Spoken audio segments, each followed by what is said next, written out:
नमस्ते, मैं हूँ अजय वल्वी और आज का हमारा विषय है संज्ञा और उसके भेद। सबसे पहले हम कुछ उदाहरण देखेंगे, जैसे कि एक, भारत महान देश है। दो, नेहा अच्छी लड़की है।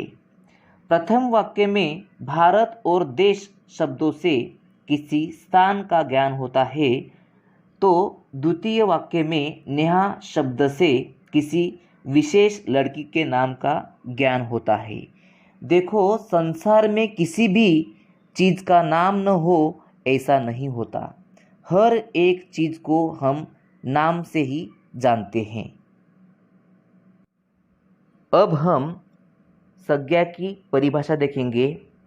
जिस शब्द से किसी व्यक्ति, वस्तु, प्राणी, स्थान, गुण, भाव आदि के नाम का ज्ञान होता है उसे संज्ञा कहते हैं। जैसे राजू, नेहा, पुस्तक, गेंद, मनुष्य, गाय, दिल्ली, मुंबई, क्रोध, खुशी आदि। यह कुछ संज्ञा के उदाहरण मैंने आपके सामने प्रस्तुत किए हैं।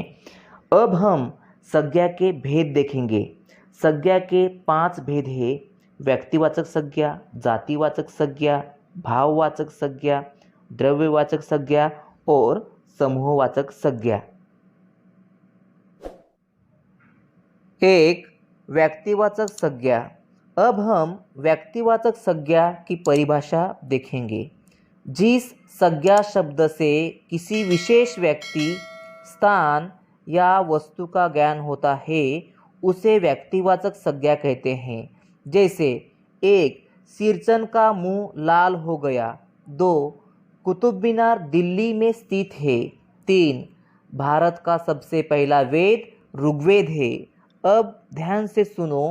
प्रथम वाक्य में सिरचन एक विशेष व्यक्ति है। हमने उनको नाम से संबोधित किया है। द्वितीय वाक्य में दिल्ली शब्द से एक निश्चित स्थान का बोध हो रहा है। तृतीय वाक्य में ऋग्वेद एक वेद है और वह लिखित रूप में मौजूद है। एक पुस्तक है, पुस्तक यानी कि वस्तु।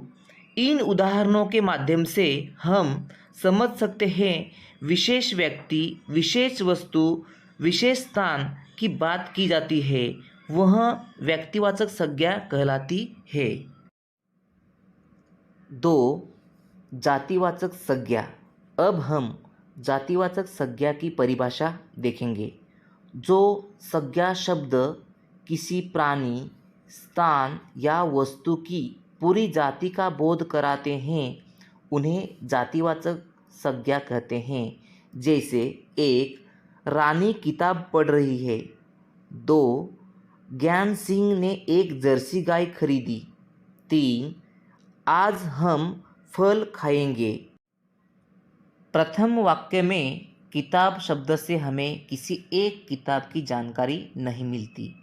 यहाँ पर हमें किताबों की पूरी जाति का बोध होता है। द्वितीय वाक्य में जर्सी गाय शब्द से किसी एक गाय का बोध नहीं होता। यहाँ पर जर्सी जाति में आने वाली सभी गायों का बोध हो जाता है। तृतीय वाक्य में फल शब्द से किसी एक फल का बोध नहीं होता। यहाँ सभी फलों की जाति का बोध होता है। इन उदाहरणों के माध्यम से हम समझ सकते हैं कि किसी एक प्राणी, स्थान या वस्तु का नाम न लेते हुए पूरी जाति का बोध हो जाता हो तो उसे जातिवाचक संज्ञा कहते हैं। 3, भाववाचक संज्ञा। अब हम भाववाचक संज्ञा की परिभाषा देखेंगे। किसी भाव, गुण, अवस्था या दशा का बोध कराने वाले शब्द को भाववाचक संज्ञा कहते हैं। जैसे 1, नेवले और सांप की शत्रुता जग जाहिर है। 2, भारतीय सेना बड़ी वीरता से लड़ी। 3, रहमान ने बेदर्दी से गाय को पीट डाला। भाववाचक संज्ञा में उन गुणों का बोध होता है जिसका अनुभव हमारा मन या हृदय करता है, किंतु ना तो हम देख सकते हैं ना ही स्पर्श कर सकते हैं, जैसे क्रोध, मिठास, शत्रुता, मित्रता, आक्रोश आदि। 4. द्रव्यवाचक संज्ञा।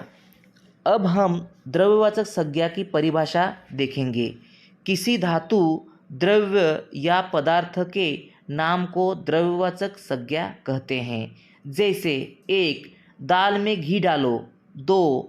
लक्ष्मी ने 2 दिन से दूध नहीं दिया। 3. करामत ने तेल खरीदा। द्रव्यवाचक संज्ञा उन्हें कहते हैं जिनसे नई वस्तुएं बनती हैं एवं उनका माप तोल किया जा सकता है, जैसे सोना, चांदी, मिट्टी, लोहा, तांबा, लकड़ी, दूध, पीतल, तेल, घी आदि। 5. समूहवाचक संज्ञा। अब हम समूहवाचक संज्ञा की परिभाषा देखेंगे। जो संज्ञा शब्द किसी समूह या समुदाय का बोध कराते हैं उन्हें समूहवाचक संज्ञा कहते हैं। जैसे 1. भारतीय सेना ने चीनियों के छक्के छुड़ा दिए। 2. बकरियों का झुंड उछल कूद मचा रहा था। 3. सैनिकों की टुकड़ी आगे बढ़ी। अब इन उदाहरणों के माध्यम से हम देखेंगे कि प्रथम वाक्य में सेना, द्वितीय वाक्य में झुंड और तृतीय वाक्य में टुकड़ी शब्द आए हैं।